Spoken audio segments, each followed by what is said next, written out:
మనతో పాటు బీఆర్ఎస్ నాయకులు రాకేష్ రెడ్డి గారు ఉన్నాడు, మాట్లాడే ప్రయత్నం చేద్దాం. అన్న, ఎట్లా చూస్తారు కాళేశ్వరంకి సంబంధించి హౌస్ తెలంగాణకి వృధా ప్రాజెక్ట్ అన్నారు, ఇప్పుడు అదే ప్రాజెక్టు హైదరాబాద్కి నీళ్ళు తీసుకొస్తున్నటువంటి సిచ్యువేషన్ ఎట్లా చూస్తారు? వాళ్ళ అసలు నైజం బయటపడ్డది కదా. కాళేశ్వరము కూలేశ్వరం కాలేదు, కాళేశ్వరం కూలిపోలేదు, కుళ్ళిపోయిన ఈ కాంగ్రెస్ వాళ్ళ మెదళ్ళని మనం మొదటి నుంచి చెప్పినాము. ఇది ఆ రోజు ప్రూవ్ అయింది కదా, ఇప్పుడు ప్రూవ్ అయింది కదా. ఒక నెల క్రితం ఏమో గంధమల్ల దగ్గర శంకుస్థాపన చేసాడు, ఇప్పుడు గండిపేట దగ్గర శంకుస్థాపన చేస్తాడట. మరి దాని సోర్స్ ఏంది? గంగన, కావేరియా, బ్రహ్మపుత్రన, సట్లజ, ఎక్కడి నుంచి వస్తున్నాయా నీళ్లు? కాళేశ్వరం నీళ్లు కావా? మరి కాళేశ్వరం కూలిపోయిందని ఎట్లా మాట్లాడుతావు? ముక్కు నీళ్ళకి రాస్తావా లేదా? మరి సిగ్గుండాలే ముఖ్యమంత్రి గారికి. అరే, కాళేశ్వరం అంటే ఒక మేడిగడ్డ కాదు, కాళేశ్వరం అంటే మేడిగడ్డలో ఉన్న 2 పిల్లర్లు కాదు. కాళేశ్వరం అంటే ఒక ఎల్లంపల్లి, ఒక SRSP, Mid Manair, Annapurna, Ranganayaka sir, Kondapochamma, Mallanna sir, Gandhamalla, Basapuram, ఇవన్నీ చెప్తూనే ఉన్నాం కదా. కానీ కావాలని ఈరోజు కూలిపోయిందని నమ్మించడానికి ఆయన మొత్తం పంప్ హౌజ్లన్నీ పడావు పెట్టాడు, బ్యారేజ్లో ఉన్నటువంటి గేట్లన్నీ ఎత్తేసి నీళ్ళన్నీ పోలవరం దగ్గర పొక్క కొట్టి బనకచెర్ల ద్వారా ఆంధ్రకు పంపించేటువంటి ఒక ప్రయత్నం చేస్తున్నారు. తద్వారా చంద్రబాబు నాయుడు గురుదక్షిణ చెల్లించుకునేటువంటి ప్రయత్నం చేస్తున్నారు. దీన్ని తెలంగాణ ప్రజలు గమనించాలి, ఈ కుట్రను తెలంగాణ ప్రజలు గమనించాలి. ఎవరు పరిపాలిస్తున్నారు మనని? జై తెలంగాణ అననివాడు, తెలంగాణ ఉద్యమ చరిత్రను మన పాఠ్యపుస్తకాల నుంచి చించేసినటువంటి వాడు, తెలంగాణ తల్లిని మార్చినటువంటి వాడు, తెలంగాణ తల్లి చేతిలో మన సంస్కృతి సాంప్రదాయాలకు ప్రతీక అయినటువంటి బతుకమ్మను తీసేసినటువంటి వాడు పరిపాలిస్తున్నాడు. మరి అలాంటి వాడికి తెలంగాణ ఎందుకు ఉంటుంది? తెలంగాణ ప్రయోజనాల కోసం ఆయన ఎందుకు పనిచేస్తాడు? గేట్లు ఎత్తేస్తే అయిపోయి మొత్తం ఉన్న నీళ్ళని చంద్రబాబు దోచుకుంటాడు. కథం మన భూములన్నీ బీడుపడతాయి, బీడుపడ్డటువంటి భూములన్నీ వెంచర్లు చేసుకుంటే 4 పైసలు వస్తాయని కుట్ర చేస్తున్నారు రేవంత్ రెడ్డి గారు. దీన్ని గమనించాలి. What is Hydraa, what is Musi, what is future city, what is Lagacharla అంటే మొత్తం వాళ్ళ కన్ను తెలంగాణ భూముల మీద ఉంది. అందుకనే ఈరోజు యూరియా కొరత ఎందుకు వచ్చిందండి? కరెంటు కొరత ఎందుకు వస్తుందండి? నీళ్ళు ఎందుకు వస్తలేవు? ఈరోజు పంట పొలాలు ఎందుకు ఎండుతున్నాయి? రైతులు ఎందుకు ధర్నా చేస్తున్నారు? రైతుల మధ్య పంచాయతీ ఎందుకు పెడుతున్నారు? కేవలము పచ్చబడ్డటువంటి తెలంగాణ మళ్ళీ బీడుపడాలి అనేటువంటి ఒక కోణంలో వాళ్ళు కుట్ర చేస్తున్నారు. దీన్ని మనం గమనించాలి. ముఖ్యమంత్రి మనం మాట్లాడుతూ యూరియా కొరతలో రైతులు సహనం కోల్పోతున్నారు, సహనంగా ఉండాలి, ఓపిక పడితే అందరికీ యూరియా బస్తాలు వస్తాయి అంటూ కొంతమంది దీన్ని రాజకీయంగా కూడా చేస్తున్నారంటూ ముఖ్యమంత్రి స్పందించండి. ఇప్పుడు రియల్ ఎస్టేట్ చేసుకుంటానికి రైతు కోసం ఏం కనబడుతుందండి? భూమిని నమ్ముకొని బతకటోళ్ళు రైతులు, భూమి మీద 4 పైసలు సంపాదించుకోవాలని బతకటోళ్ళు ఈయన వాళ్ళ పరివారం అంతా కూడా. ఇలాంటి వాళ్ళకు రైతు కోసం ఏం కనబడుతుంది? ఆ ఫోటోలన్నీ ఏఐ ఫోటోలట, అవన్నీ ఏఐ వీడియోలట, అసలు వాళ్ళు రైతులే కాదట. అంటే ఇది రైతులను అవమానిస్తున్నాడు రేవంత్ రెడ్డి గారు. ఒకవైపు ఏమో నేను రైతు అంటాడు, ఇంకోవైపు నేను పోలీస్ పటేల్ మనోడిని అంటాడు. ఇక నేను మొత్తం రియల్ ఎస్టేట్ చేసేది నేనని మళ్ళీ ఆయన చెప్తాడు. అసలు ఆయన మాట్లాడేదానికి అసలు ఒక స్టెబిలిటీ, ఒక అర్థము ఏమైనా ఉన్నదా అని చెప్పి ఈరోజు ప్రజల్లో చర్చ జరుగుతున్నది. కాబట్టి ఒకటే, ఏ ఊరికి పోయినా ఈరోజు క్యూ లైన్లు రైలు బండి అంత కనబడతాయి. నిలబడలేక సొమ్మసిల్లి పడిపోతున్నారు, గాయాల పాలవుతున్నారు. రైతులు ఒకరి మీద పడి ఇంకోరు కొట్టుకుంటున్నారు. షాట్ల తౌడు వేసి కుక్కర్ల కొట్లాట పెట్టినట్టున్నది ఇప్పుడు కథ. తెలంగాణ మొత్తం అగ్గి అవుతుందండి. ఈరోజు తెలంగాణ గ్రామాలన్నీ రగిలిపోతూ ఉన్నాయి. ఇది గమనించినటువంటి రేవంత్ రెడ్డి గారు ఇప్పుడు ఎన్నికలకు పోతే పుట్టగతులు లేకుండా పోతాము, 100కు 100% మొత్తం బీఆర్ఎస్ పార్టీ గెలుస్తుంది అనేటువంటి ఒక భయంతో ఇప్పటివరకు ఎన్నికలు పెడతలేడు. అరే, నువ్వు పెద్ద సిపాయివేనే, నువ్వు పెద్ద సిపాయివే కదా, నువ్వు పెద్ద మునగాడివే కదా, 2 ఏళ్ళ నుంచి అసలు నువ్వు పంచాయతీ ఎన్నికలు ఎందుకు పెడతలేవు? నీ ప్రభుత్వం అంతా బాగా పనిచేస్తుంది, 6 గ్యారెంటీలు ఆల్రెడీ అమలు చేసినావు, ప్రజలు ఫుల్ సంతోషంగా ఉన్నారు, మరి నువ్వు ఎన్నికలు ఎందుకు పెడతలేవు? అంటే నీకు తెలుసు ఈ 24 నెలల్లో నువ్వు ఎలగబెట్టింది ఏం లేదు, చెప్పుకోవడానికి కూడా ఏం లేదు. కాబట్టి ముఖం చెల్లక ఇప్పుడు కాళేశ్వరం పేరు మీద బురద చల్లాలి, తద్వారా కొంతసేపు కాలయాపన చేసి పూట గడుపుకోవాలనేటువంటి ఒక దురాలోచన నీ బుర్రలో దాగి ఉన్నది. ఇది వాస్తవము. ఇప్పుడు ప్రజలకు ఏం తెలుస్తుందన్న కాళేశ్వరం గురించి, ప్రాజెక్టుల గురించి, దీని ద్వారా నీళ్ళు వస్తున్నాయి అనే అంశం ఇప్పుడు రేవంత్ రెడ్డి చేసిన శంకుస్థాపనతోనైనా తేటతెల్లం అవుతుంది. అరే, ఈ శంకుస్థాపన కాకముందు కూడా రైతులకు తెలుసండి. మేము కాళేశ్వరం టూర్ చేసిన నేను 3 రోజుల పాటు, నేను మా టీము 3 రోజుల పాటు కట్టినటువంటి ప్రతి బ్యారేజ్ని, రిజర్వాయర్ని, పంప్ హౌస్ని, కెనాల్ని మేము విజిట్ చేసినాం. దాని కింద ఉన్నటువంటి రైతులతో మాట్లాడినాం. అక్కడ ఉన్నటువంటి స్థానికులతో మాట్లాడినాం. ఎస్, మా కేసీఆర్ వచ్చినాకైనా మాకు నీళ్ళు వచ్చినాయి, మా బీడుపడ్డ మా భూములు పచ్చబడ్డాయి. ఈరోజు 100 ఫీట్లు వేసినా కూడా మాకు బోరు పడుతుంది. ఒకప్పుడు 800 ఫీట్లు వేసినా కూడా అసలు బోరు పడలేదు. కాబట్టి మాకు మంచి చేసిండు కేసీఆర్ నిజమైనటువంటి దేవుడు అని చెప్పి రైతులు చెప్తున్నారు. కాబట్టి వీళ్ళేదో తెల్లారులేస్తే అబద్ధం చెప్పి ప్రజల్ని ఏదో నమ్మించాలన్నటువంటి ప్రయత్నం చేస్తారు. అరే ఫలితం కళ్ళ ముందు కనబడుతుంది కదా. 60 లక్షల మెట్రిక్ టన్నుల ధాన్యం పండించేటువంటి తెలంగాణ ఈరోజు 3 కోట్ల మెట్రిక్ టన్నుల ధాన్యం పండిస్తున్నదని ఎట్లా సాధ్యమైంది?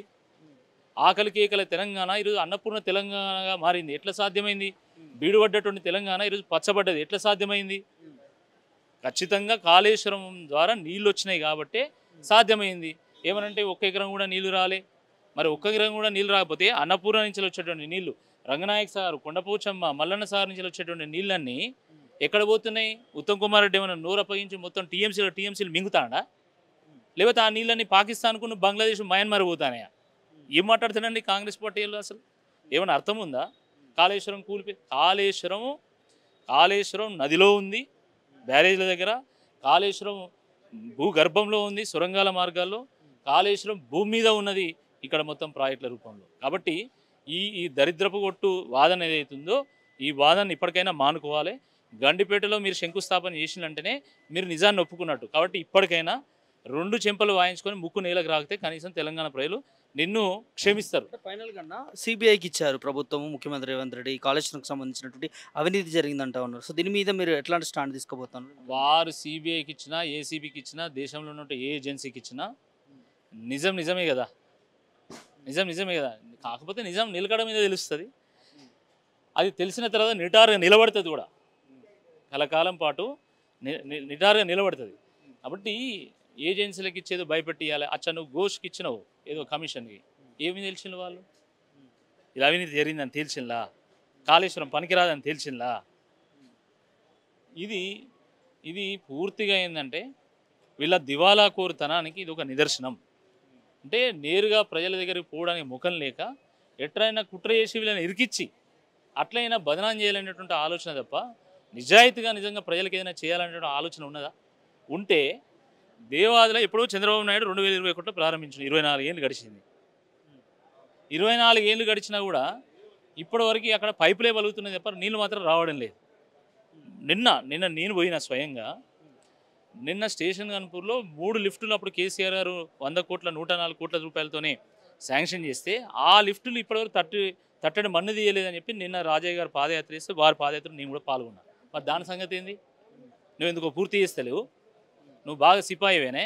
తుమ్మిడి అట్టి దగ్గరనే కట్టాలి, అనవసరంగా ఇక్కడ వీళ్ళు కాళేశ్వరం దగ్గర కట్టిల్లు అంటాను కదా. మరి తుమ్మిడి అట్టి దగ్గర ఇప్పుడు మీ 2 ఏళ్ళ నుంచి ఏం చేసినావు? గాడిద పని దోమిలా ఎన్ని రోజులు? 2 ఏళ్ళలో ఒక్క తట్టడి మన్ను తీయకపోతారు మీరు. కేవలం గోల్మాల్ చేసి గందరగోళపరిచి ప్రజలను మభ్యపెట్టాలనేటువంటి ఆలోచన చేస్తున్నారు తప్ప వాస్తవాన్ని చూపెట్టలేదండి. దేనికోసం అవర్లైనట్టు నాకు అర్థం కాదు. 1200 మంది దేనికోసం బలిదానమైండ్లు? ఈ తెలంగాణ దశాబ్దాల పాటు గోసపడ్డది, కరువుతోనే అల్లాడింది. ఎన్ని ఆత్మహత్యలు, ఎన్ని ఆకలి చావులు. వాటికి ఒక పరిష్కారం కావాలంటే ఆ తెలంగాణ రావాలి అని 1200 మంది ఆత్మ బలిదానం అయితే ఈరోజు మంత్రులు ఏం మాట్లాడుతున్నారు అసెంబ్లీలో? ఏం తొందర వచ్చిందని మీరు ప్రాజెక్ట్ ఇంత తొందరగా కట్టిల్లంటాడు. మరి ఏం తొందర వచ్చిందని 1200 మంది వాళ్ళు ఆత్మ బలిదానం చేసుకున్నారు. మన నేల పచ్చబడాల, సస్యశ్యామలం కావాలా, ఉపాధి దొరకాల అనే ఆలోచనతో పాపం వాళ్ళు ఆత్మ బలిదానం చేస్తే కేసీఆర్ గారు పోరాటం చేస్తే తెలంగాణ వచ్చింది. తెచ్చిన తెలంగాణ తెరులు కావద్దు. ఒక ఇంటి పెద్ద ఎట్లయితే కుటుంబం అంతా రేవుకు రావాలని ప్రయత్నం చేస్తాడో అట్లా తెలంగాణకు ఒక ఇంటి పెద్దలాగా ఉన్నటువంటి కేసీఆర్ గారు ఈ తెలంగాణ రేవు తీసుకురావడానికి గోదావరి మీద ఎన్నో ఆనకట్టలు కట్టిండు అని, ఎన్నో ప్రాజెక్టులు కట్టిండు, ఎన్నో రిజర్వాయర్లు కట్టిండు. దాన్ని మీరు తప్పుపడతారా? మీరు కేసీఆర్ గారి మీద చేసేటువంటి దుష్ప్రచారం ఇది మహాపాపం. ఎందుకంటే ఆయన ఒక మహాయజ్ఞాన్ని చేసిండు.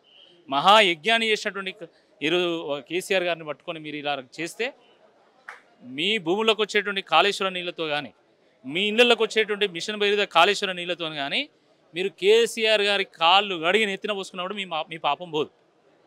ఆ రోజు కాకతీయులు గొలుసుకట్టు చెరువులుగా నిర్మాణం చేస్తే కేసీఆర్ గారు గొలుసుకట్టు రిజర్వాయర్లు నిర్మాణం చేసిండు ఏకంగా.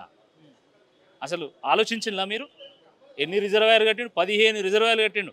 ఒకదాని తర్వాత ఇంకో దాని తర్వాత ఇలా నీళ్ళు నిండగానే ఎత్తిపోస్తారు, మళ్ళీ అలా నీళ్ళని ఇంకో దాంట్లో ఎత్తిపోస్తారు. ఇట్లా 15 రిజర్వాయర్లు కట్టినటువంటి ఘనత కేసీఆర్ గారిది. బాగా వర్షం వస్తే ఎస్ఆర్ఎస్పి వాడుకుంటాం, నార్మల్ వర్షం వస్తే ఎల్లంపల్లి వాడుకుంటాం, కరువు వస్తే మేడిగడ్డను వాడుకుంటాం.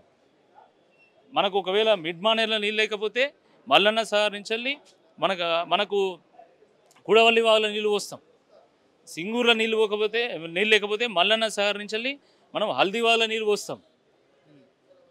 అంటే మొత్తం తెలంగాణలో మొత్తము గోదావరి నీళ్ళు రావాలనేటువంటి ఒక దూరదృష్టితో కేసీఆర్ గారు ఈ ప్రాజెక్టుని రూపొందించారు.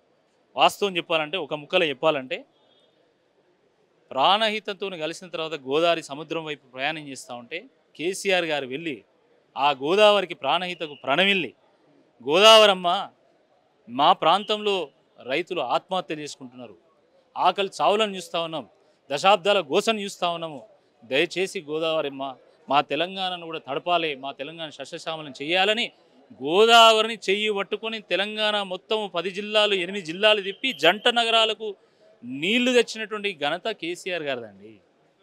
అందుకనే నదులకే నడక నేర్పినటువంటి నాయకుడు కేసీఆర్ గారిని ఇప్పటికి కూడా అందరూ కీర్తిస్తూ ఉన్నారు.